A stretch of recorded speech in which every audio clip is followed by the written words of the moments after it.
ستري كيدز ليلة المعازيم وعودة مرتقبة للفنانين السوريين دريد لحام وأسامة الروماني إلى الشاشة الصغيرة. إليكم أبرز ما تصدر عناوين الصحافة الفنية وتفاعل معه رواد مواقع التواصل في العالم العربي الأسبوع الماضي.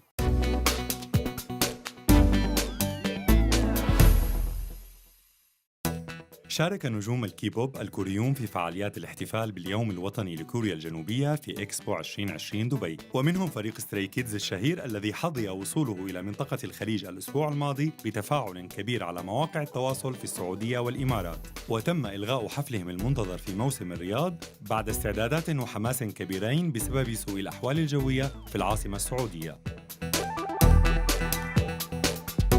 وتسبب سوء الأحوال الجوية بتأجيلات متكررة لليلة المعازيم المنتظرة التي أحياها فنان العرب محمد عبده أخيراً في موسم الرياض، الذي شهد أيضاً إقامة حفل أحيته بلقيس ووعد ووليد الشامي.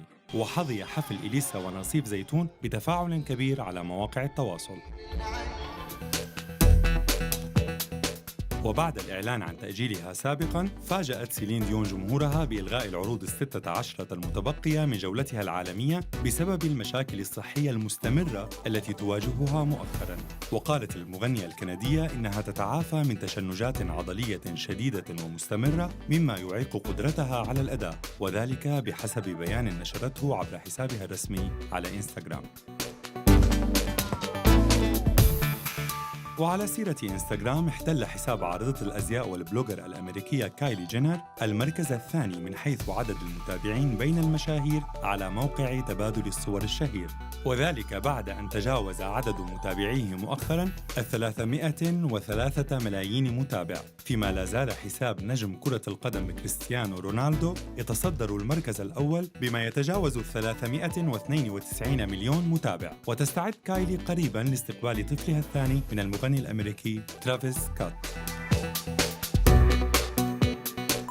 ومما تفاعل معه رواد السوشيال ميديا وتصدر عناوين الصحافة الفنية في العالم العربي الأسبوع الماضي خبر عودة الفنانين السوريين القديرين دريد لحام وأسامة الروماني للوقوف معاً أمام الكاميرا في المسلسل الاجتماعي على قيد الحب بعد قرابة 45 عاماً على اختتام عروض مسرحية غربة. نحن بشو ولا بشو؟ كلنا بدنا شام تقوم بالسلامة، ما في داعي حدا يزاود على حدا. سامعني حسان أفندي؟ المسلسل من تأليف فادي قوشقجي وإخراج باسم السلكة وإنتاج إيمار الشام لموسم دراما رمضان 2022. ونختتم العناوين الأبرز الأسبوع الماضي بخبر وفاة الممثل الفرنسي غاسبر أولييل عن عمر 37 عاماً بعد تعرضه لحادث تزلج في جنوب شرق فرنسا الثلاثاء الماضي. واشتهر الممثل الراحل بلعب دور هانيبال ليكتر في فيلم هانيبال رايزينج، وحظي بالإشادة لتجسيد شخصية مصمم الأزياء الفرنسي إف سان لوران في فيلم عن سيرته الذاتية عام 2014. ومن المقرر أن يكون ظهوره التالي على الشاشة في سلسلة مارفل ديزني بلس مون نايت المقرر إطلاقها في مارس 2022.